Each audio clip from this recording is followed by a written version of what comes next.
Ayan, nagmamantika na nga. So, kanina ko pa ito pinapakuluan. Ayan. Luto nga pala ako ng kaldereta kasi nabisi kami pareho ni Habi sa trabaho ba.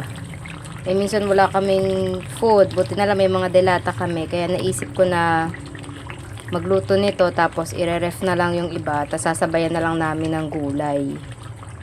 Ilagay na natin yung mga gulay. Pinirito ko na ng konti yung mga gulay para naman mabilis na lang pong lulutuin. Hindi na nga rin pala ako nakapag-video kanina ng step by step dahil nakalimutan ko na i-vlog ko nga pala to. And sobrang hirap nga pala talaga maging misis dahil kailangan mo talaga mag-prepare ng pagkain kahit na pagod ka. Pakuluin lang ng konti, then luto na yan. Tapos bumili nga pala tayo sa DIY ng mga pwede nating paglagyan. Ayan. Ay magpakuha. Ayan. Ito siya. Ganyan lang kaliliit. Isang plain and then yung iba may color na.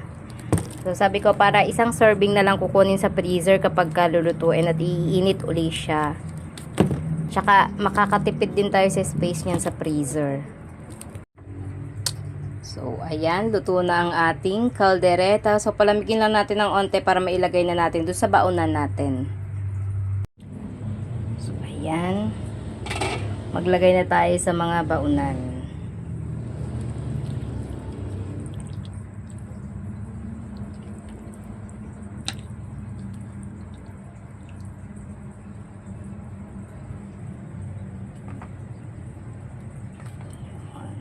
Lalagyan natin yun ng gulay.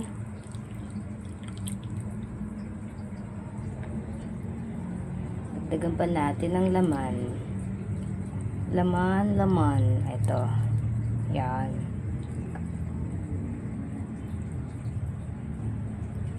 At ayan na nga, nailagay na nga natin sa ating Tupperware ang ating mga ulam. So, 8 baunan nga yung ating nagawa or nalagyan ng ulam. And may natira tayo dito.